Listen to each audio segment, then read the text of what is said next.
Good morning, ladies and gentlemen. This morning, we are honored to host the expert-led sessions, and we are starting with a guest from the National Planning Authority, and we are aligning on the sub-theme, aligning national development planning with effective public service delivery. And we are going to have insights from the upcoming or the one which is already in place, the National Development Plan 4. That's the NDP 4, which succeeded the NDP 3 on 1st July 2025.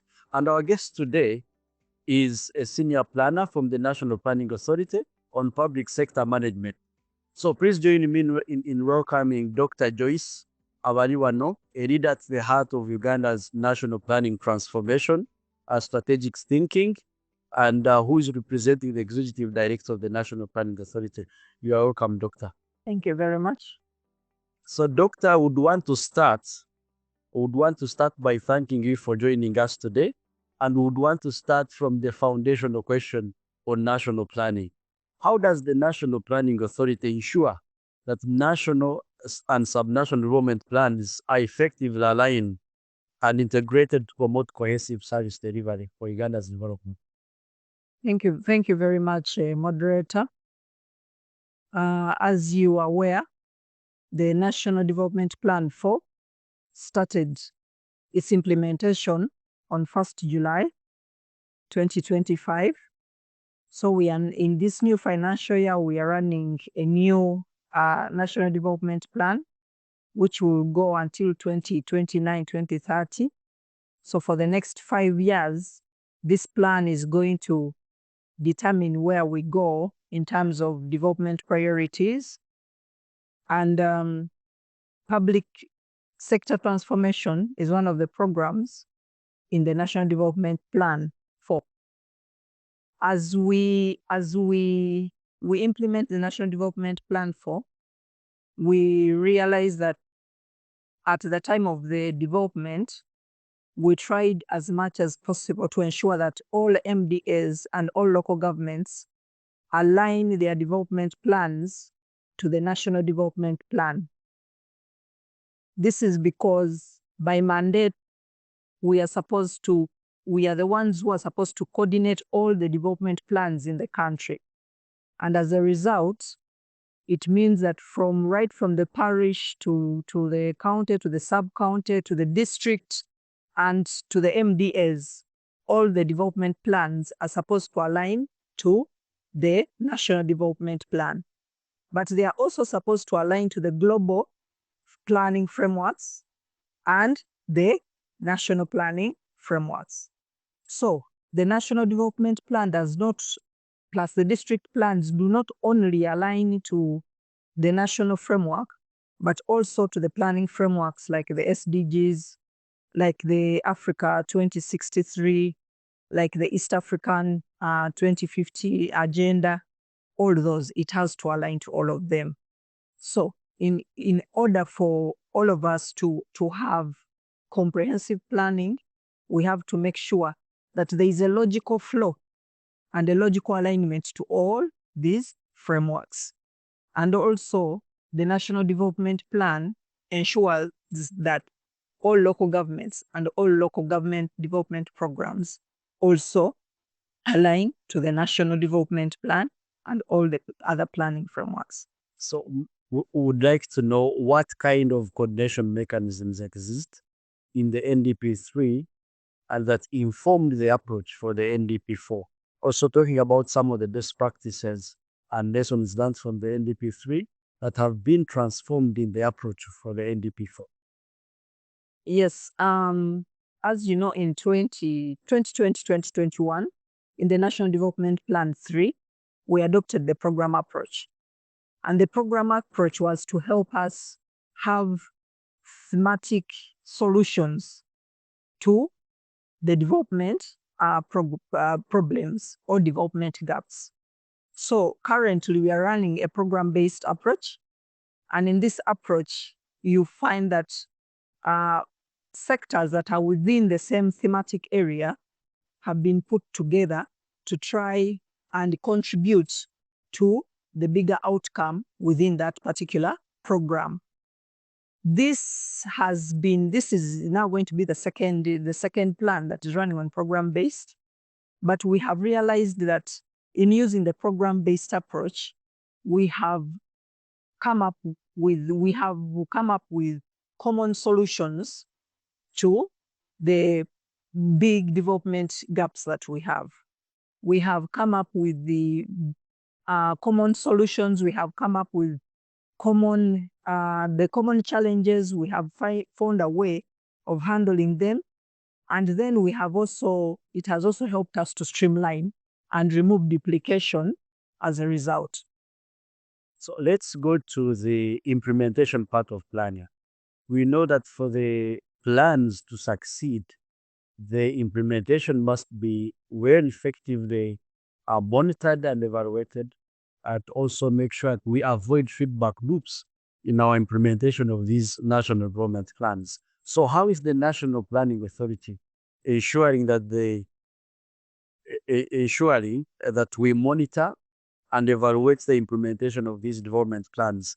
And how does data or feedback gathered improve the public sector performance in the implementation of these plans? Thank you very much. Currently, at National Development, at National Planning Authority, we have the National Monitoring and Evaluation Framework, which guides all government entities. And in this, it helps us to provide unified systems for tracking development issues across MDAs and across local governments. Secondly, at the NPA, we also do the certificate of compliance. This certificate of compliance is a report that is compiled annually. And annually, we are trying to look at the budget alignment vis-a-vis the program, the development plans that we have made. We want to make sure that we have put money where it is supposed to go, and money is released, have done what the different MDAs set out to do as stipulated in their strategic plan. So still on the certificate of compliance, what then happens to those that are non-compliant? We advise accordingly. And the certificate of compliance is not a report that has come to punish, but it is a report that has come to help track progress and advise accordingly. But we also do the National Development Report. And the National Development Report helps us to assess the performance of the economy against the targets that we have set in our development agendas. So in those three areas, we are able to track performance, not only of the NDP4, but we are also able to track the performance at MDA level and also at local government level. Now, speaking of programs, and I also know that solves the problem of working in silos, but then I think it also comes with challenges. What challenges are we facing, or that we might have faced in the NDP3 that we hope to put measures to mitigate in the implementation of the NDP4 that relate to the program-based approach? As I've told you, this is the second plan that we are running a program-based approach. And as a result, we still have some fragmentation between plans and budgets. We are not yet there 100%. And of course, this impacts on the service delivery. Secondly, we still have weak coordination between MDAs and local governments, because there are some activities at MDA level that are supposed to be implemented by local governments, but sort of there is that weak coordination. And sometimes also the data that is coming from the local government sometimes is not to the right standard.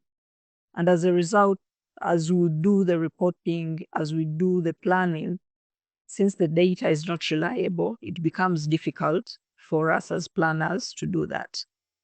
But we also have sometimes we have a bit of political issues where political demands sometimes override technical plans and therefore undermine the long-term, the continuity and long-term service improvements. You may have planned this, and then for one reason or the other, there's a political statement that now takes you into a different direction. And as planners, we have to be, to now get on that wagon and make sure that the political space is in tandem with the planning space. But we also feel that we still have that weak feedback mechanism between the citizens and National Planning Authority. The citizens are not fully utilizing the planning space. They are not participating so well in the planning space.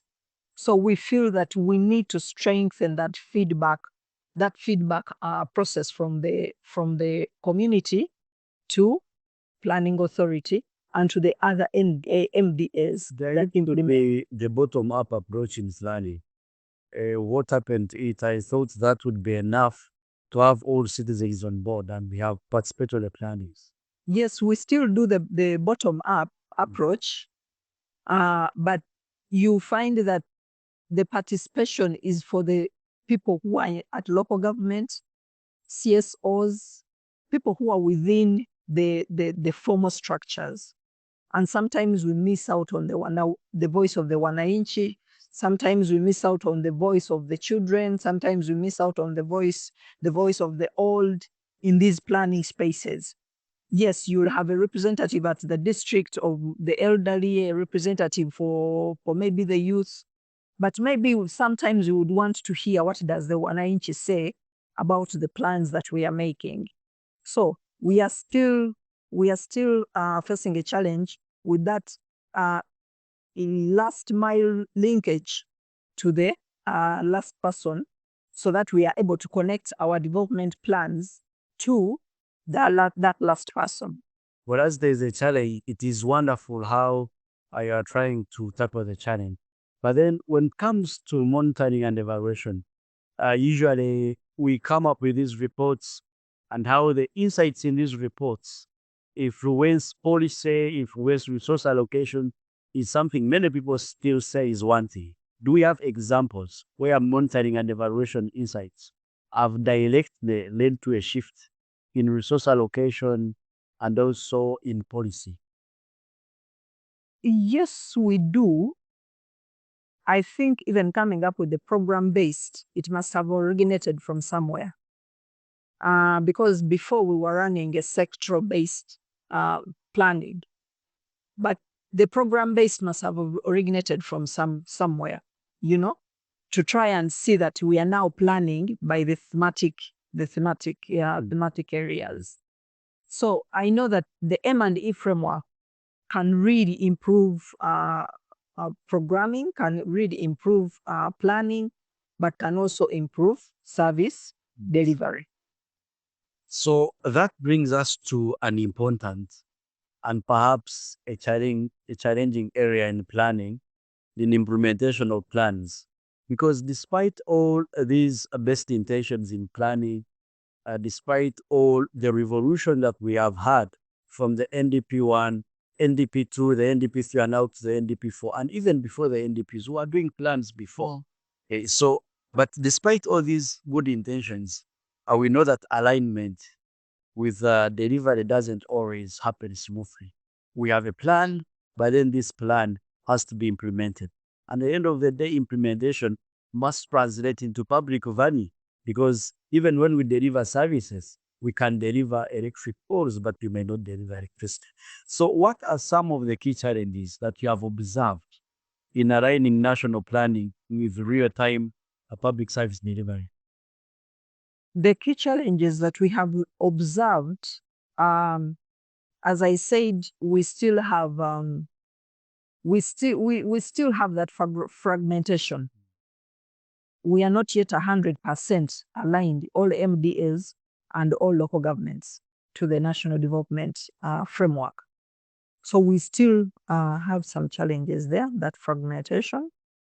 We still have coordination issues, coordination between MDAs and the local governments. We have MDAs whose implementation of certain key activities are done at local government level. So if the local government and these MDAs don't sit together to align and plan together, you find that maybe the MDA is planning, but then has not linked to the different local governments that are going to do the implementation.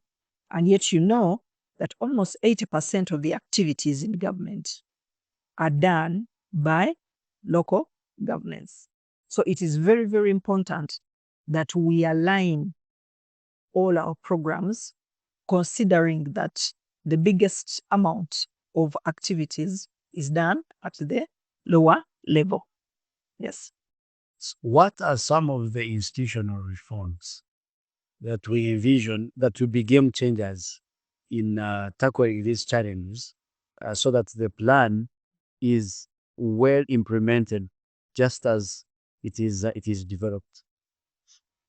I think the program-based approach in itself is a game changer, because we are identifying development gaps under thematic areas, and as a result, we are able to get solutions that really contribute to improvement of those particular outcomes. But also the program-based approach is also helping us to align planning and budgeting in the different sectors. Secondly, we have to strengthening of the national monitoring and evaluation systems. We have to track the program-based systems. We have to track all the digital platforms to make sure that all of them are giving us accountability. They are aligning to the different frameworks. And when we strengthen the national M&E frameworks, it means that we'll be able to get reliable data, we'll be able to do real-time improvements in some of our planning. But we also have to do capacity building for the planners at different levels, not just at local government level, but also at the MDA level. We should be able to do capacity building. And this is something that is very, very important if it is to improve our planning processes, if it is also to improve implementation. Because if we don't have the right plans, then implementation becomes a problem. So we have to make sure that at planning, we get it right. And when we get it right, then it means that we are going to do what? We are going to have smooth implementation of programs. Of course, we have issues like funding that may deter implementation. But let's assume that we have all the funding. We have to make sure that the planning is on point and it impacts the last person in Uganda. When you talk about these digital reforms that we are using, such as the online systems, what role do you see them playing in making sure, first of all, the NDP4 is well implemented and also changing the daily lives of all Ugandans? Uganda is now part of the bigger global village. And we cannot do things different from the way others are doing it. This function, for example, the person in Nakapiripiri should identify with it, the person in Kabong, the person in Rukunjiri should be able to identify. How do they identify this? By using the different digital platforms to get this function to those different public servants who are not here with us. So should be our payment systems. So should be our human resource management systems. Because, for example, the Office of the Prime Minister cannot be everywhere in person. But when we use these different digital forums, we are able to reach everybody. We are able to collect data on many aspects. but also it helps us in accountability. Speaking of the 10 for growth strategy, where Uganda's growth or GDP should have grown 10 times by the year 2050. Where do you see the role of planning? Where do we see the role of planners? Oh, it actually makes planning even more and more important. Because if we want to see a double-digit growth, it means there are many things that we need to streamline and change to see that happen. And the first thing should be the way we plan. We have to streamline the way we plan to make sure that our planning is in tandem with the available resources, so that we don't have a very big wish list and yet the resources will not be there. So we have to make sure that our planning is in tandem with the resources that are available. So the tenfold coming in is just to alert us, to awaken us more on how important planning should be in relation to the resources that we have as a country. Thank you so much, Dr. Joyce, for those candid insights and for helping us draw a link between the role of strategic planning and effective public services delivery to our citizens. So as we move to the NDP fund era, it is clear that strengthening alignment between plans and delivery, especially at the local level, is very, very important. Unlocking the potential, the economic potential of Uganda, and also ensuring that we improve the lives of all Ugandans. So, ladies and gentlemen, join me in thanking Dr. Joyce Abaliwano from the National Planning Authority for joining us today at spreading to us these insights, not only in the NDP4, but the general development trajectory of our country. Thank you, Dr. Joyce.